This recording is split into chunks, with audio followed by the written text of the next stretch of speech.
Before I begin this latest installment of crude but creative creationist castration, I'd like to mention the slight change you might have noticed at the beginning of this video. In this respect, I'd like to sincerely thank my recently acquired friend and fellow YouTuber One Species for kindly creating my spectacular new intro sequence. He's a motion graphics professional and produces, quite frankly, some of the most visually stunning and thought-provoking videos on YouTube. If you're as yet unaware of him, I strongly suggest you stop watching this crap immediately and head over to his channel and watch a real artist at work. Now, to mark this occasion, I've not only revamped the title text to this series, but I've also taken a slightly different tack in this episode. So instead of addressing a creationist video, this will be a response to a comment left on Holy Hallucinations 24 by the user AnswerQuestions1, who I'll be referring to as AQ. So let's take a look at what it was that provided me with the inspiration to make this video.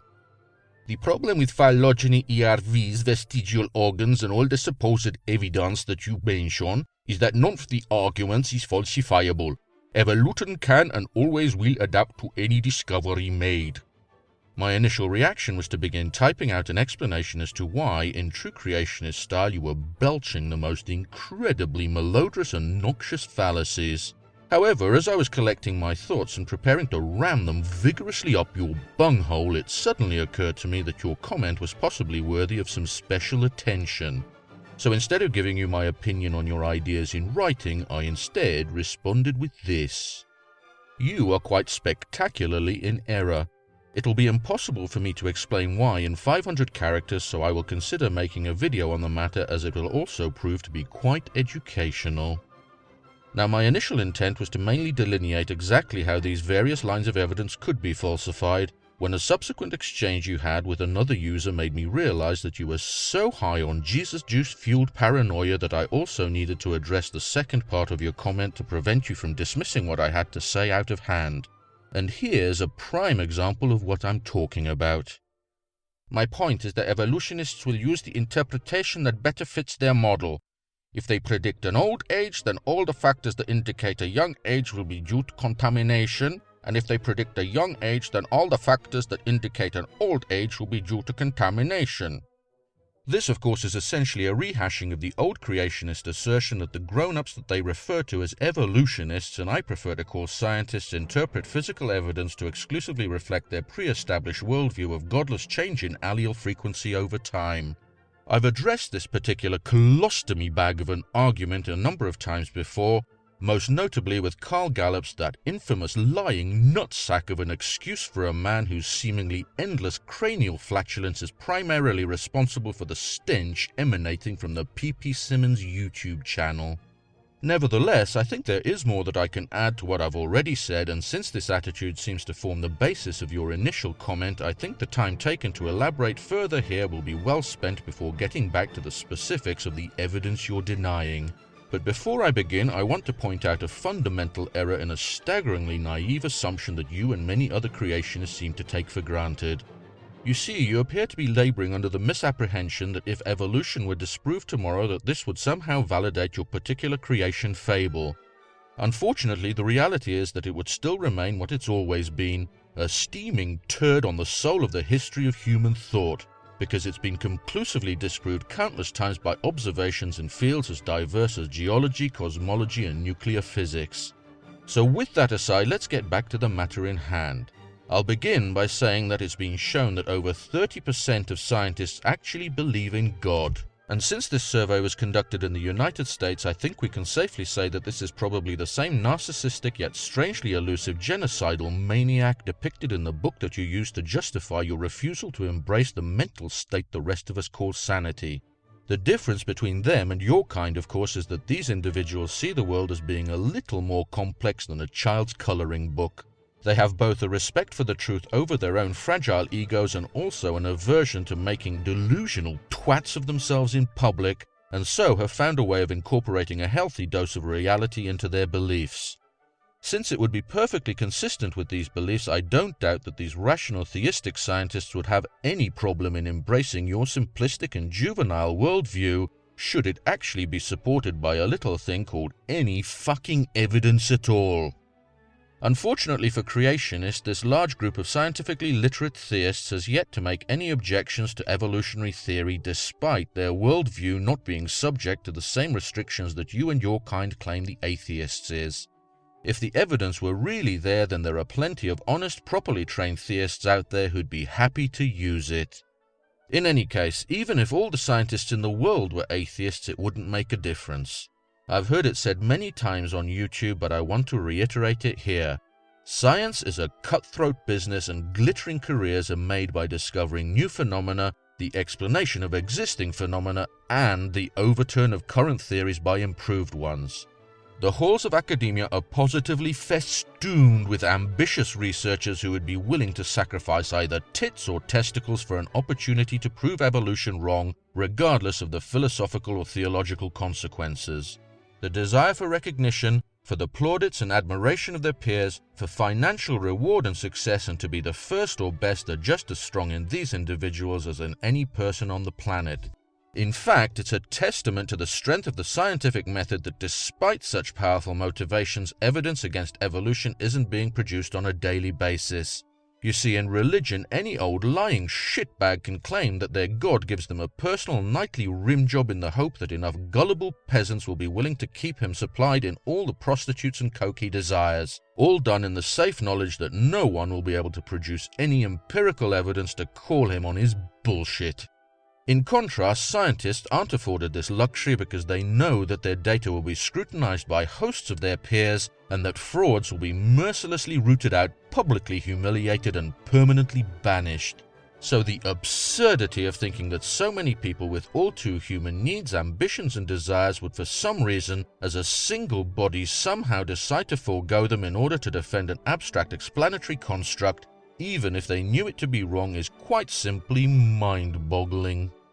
Of course, you and your fellow conspiracy nutcases are essentially asserting that this is exactly what's happening in your comments stating that incompatible facts are bent to fit theory.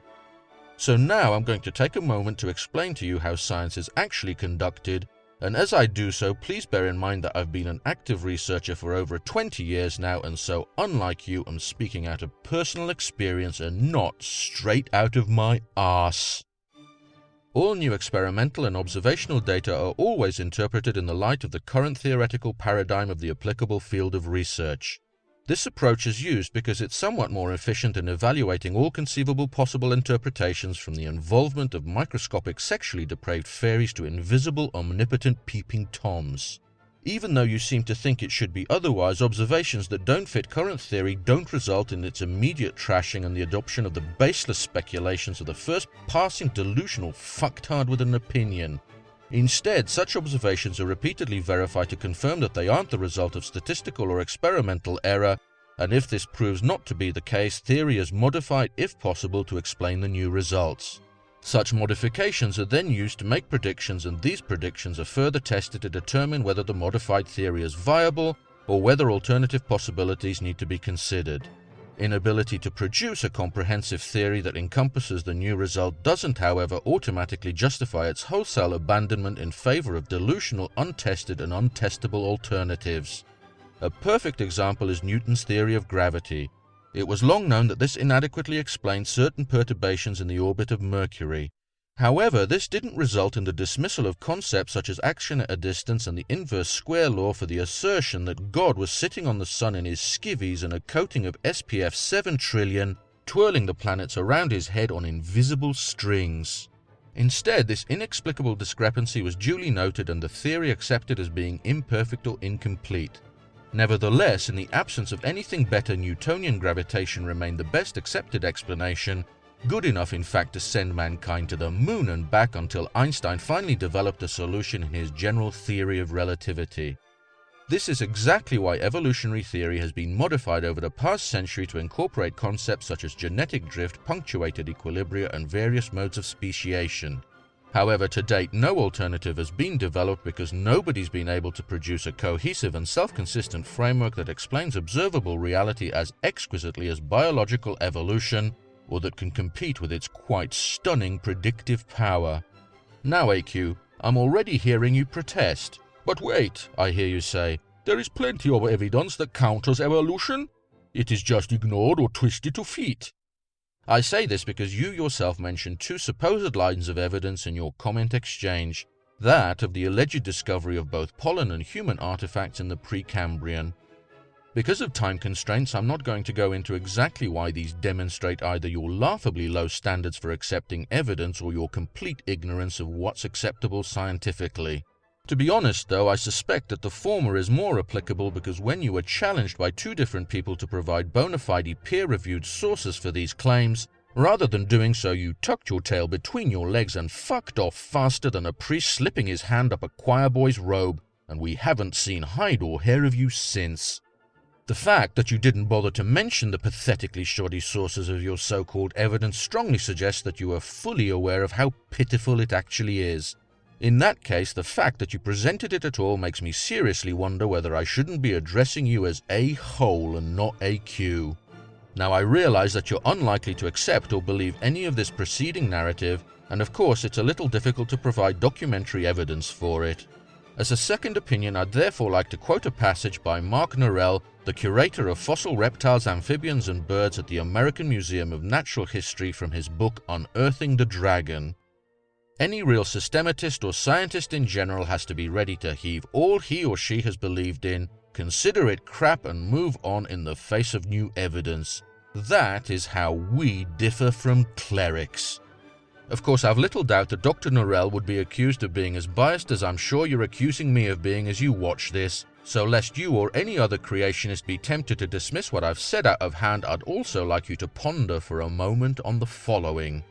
In the 400 years since the birth of empirical naturalism, the very same science and scientific method that has developed evolutionary theory has also led us from curing diseases with leeches to preventing them using microscopic entities that can't even be discerned by the naked eye. It has taken us from communicating with each other over periods of weeks or months using parchment and quill to instantly sending messages that ride the gulfs between us on sunbeams. And it's taken us from navigating our planet on ships of wood and cloth to sailing across vast expanses of nothingness to explore alien worlds that were previously simply unimagined and unimaginable. This is what speaks to the veracity of what I've said, and if you compare it to what's been produced by the motley collection of repugnant liars, deceitful charlatans, and mentally subnormal simpletons that you choose to get your information from, information that's been demonstrated repeatedly and indisputably to be nothing but a series of out-and-out frauds, deliberate falsehoods, and blatant misrepresentations, well, I know which I'd be putting my money on. So now that I've laid out the case against your general objection to the evidence supporting evolutionary theory, I'm going to get back to your original comment and explain why the specific lines of evidence I mentioned are indeed falsifiable, and why you're talking directly out of an orifice whose intended function, while equally malodorous, is somewhat less repulsive.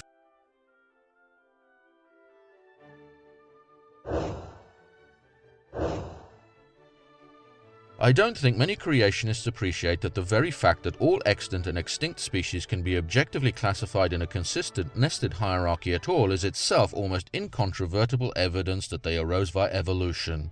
That's because mathematically the only known mechanism for generating such hierarchies are branching evolutionary processes. This in itself provides the creationist with the opportunity to, if not formally disprove evolutionary theory, at least propose a serious alternative to explain this pattern. All our grown-up wannabes need to do is describe an alternative process that produces such hierarchies, instead of spending their time less productively by belching out lies by the ton and flogging strawmen as severely as their limited intellects allow. I, for one, though, am not holding my breath. In addition, it's often underappreciated how quantitative phylogenetics actually is. Since Willy Hennig first proposed placing the discipline on a quantitative level by classifying organisms via their shared derived characteristics or synapomorphies, it's become possible to produce objective phylogenetic trees by computationally maximizing the number of shared characters while minimizing the number of conflicts. It's for this reason that cladistic methods identify bats as mammals, with which they share the vast number of characters, and not as the birds that the ignorant goat shaggers who wrote the book that you're desperately trying to push as unquestionable facts seem to think they were. The fact that using these methods on hundreds of morphological characteristics as well as independently on countless DNA sequences generates essentially the same cladograms once again screams to anyone who hasn't got their head firmly lodged inside the sweaty crevice between their buttocks that evolutionary processes are at work. So AQ. It should be pretty clear from this that it's perfectly possible to falsify evolution by identifying an animal or group of animals that conflict irreconcilably with this hierarchy, and you can forget about what you said regarding evolutionists using whatever interpretation best fits their model, because this isn't a matter of opinion, it's a matter of statistically quantifiable and verifiable reality. So rather than spending your time sharing your opinion by verbally defecating on my comments page, I strongly suggest you instead either go and find such evidence or shut the fuck up.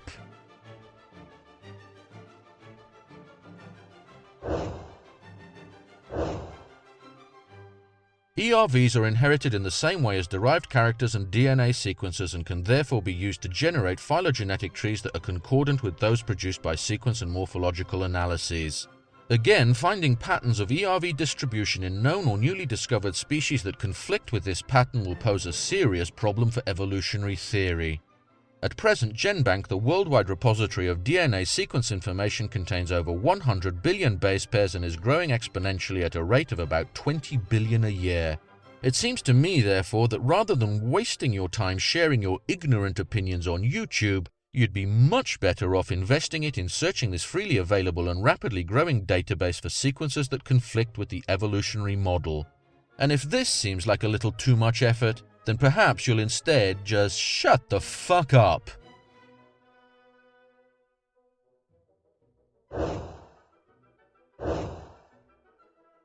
One of the underappreciated aspects of both molecular sequence and morphological vestiges and of atavisms is not only where they appear but also where they don't, because their distribution within the species fits into the nested hierarchy with remarkable consistency. In other words, both atavisms and vestiges appear only in lineages whose common ancestor possessed the characteristic in question. Conversely, they've never been found in groups that don't contain a basal character from which they were derived.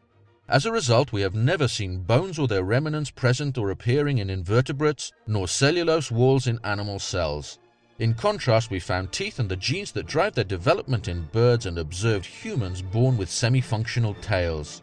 Thus, evolutionary theory predicts that we will never find, for example, boobs on boas or tits on toads as either atavisms or vestiges, because mammary glands developed only after the appearance of reptiles and amphibians. Your task, AQ, is therefore relatively simple. All you have to do is find a taxon or two that contain members that bear a vestige or have been documented to produce an atavism that could not have been derived from a character in a basal ancestor, and you'll have hammered a seriously big nail into the coffin of evolutionary theory.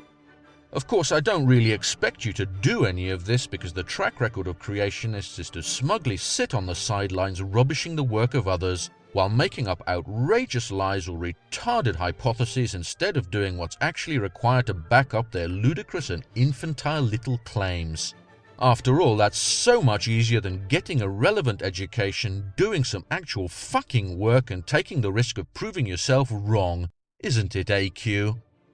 So now that I've explained some of the ways in which it could happen, if you don't intend to do any of these things, I really would prefer not to have to read any more of your ignorant and deceitful opinions and would respectfully like to ask you to please just shut the fuck up.